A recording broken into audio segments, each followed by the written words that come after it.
On the left side, we have Nargacuga, and on the right side, we have Malzeno Lightbowgun, which feels really weird because this thing is so different from the gun we had in the demo.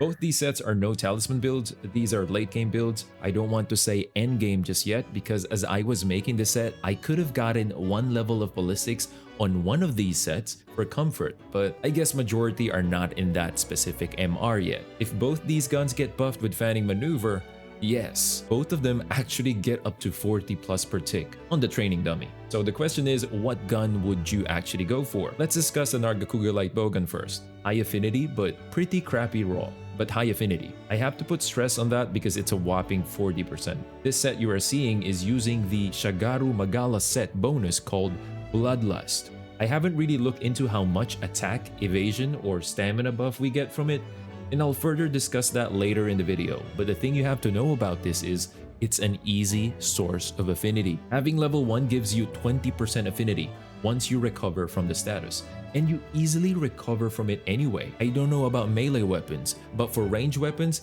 it's easy. Keep firing. Level 2 gives you 25% affinity, and level 3 does nothing to affinity. Trust me, you'll see later. Along with Critical Eye level 4, Nargacuga's affinity of 40% plus Bloodlust, I have a total of 80% universal affinity. I can hit anywhere and there's an 80% chance for it to crit, and I still have crit boost 3, pierce up 3, and rapid fire up 3. And this is a no talisman set. Another thing that happens is when I recover from the status of the Shagaru armor, I proc Coalescence. With regard to Coalescence, I feel like 3 is overkill for a raw build. That's why I just tried to slot in 1 level. Imagine the possibilities if you make your own. But yeah, here's the set. As I've said earlier, I leaned away from using one specific armor piece for making this really optimal, since maybe most of you guys are not there yet, but for sure, you guys will see it in the builder. Remember, we are using critical firepower for this set, fanning maneuver to get more deeps.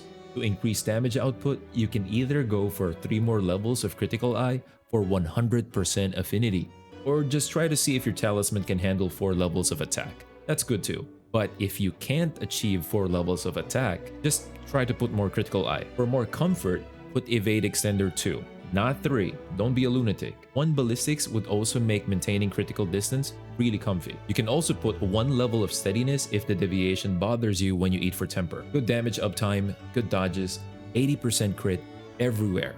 Amazing. Now, what about Malzeno? Well, if you want to look good, use Malzeno. That's it. I'm kidding. Malzeno definitely has higher raw than Nargacuga, and another good thing it has better than Narga is the ability to move while reloading. It feels nice, but the 0% affinity is a headache. Using Rapid Fire Pierce 2 means you're going to hit a lot of white numbers, so it's a bit off if your affinity is low. It deals more damage than Nargacuga, but Nargacuga will beat it if the enemy is not that juicy. Use this with monsters that you are confident with hitting the yellow numbers constantly to fully justify why you chose to use it. The set I made is almost the same as with the Nargacuga with 2 twists. Are you seeing it? I'm gonna be asking the editor this time to scroll the skill list up and down, up and down. Is he doing it? I'm kidding.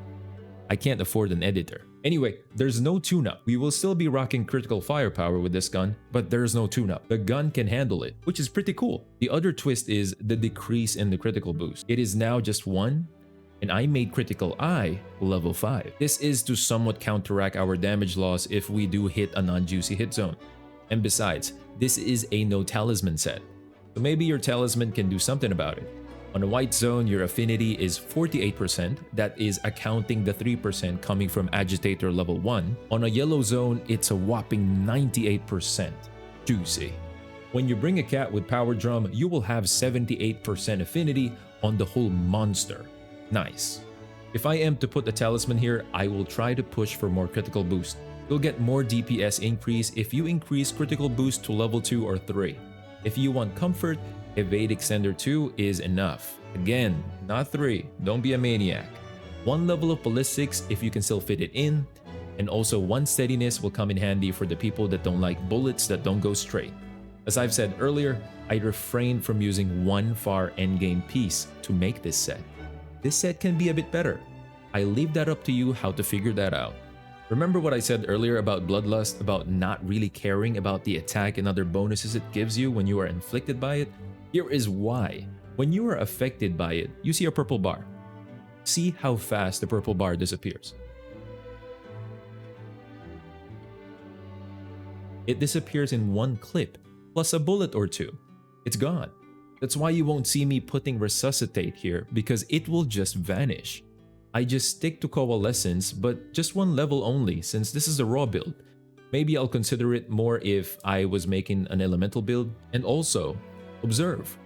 Look how long the affinity lasts.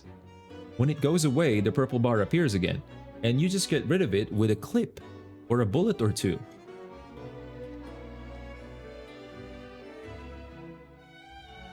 It's gone.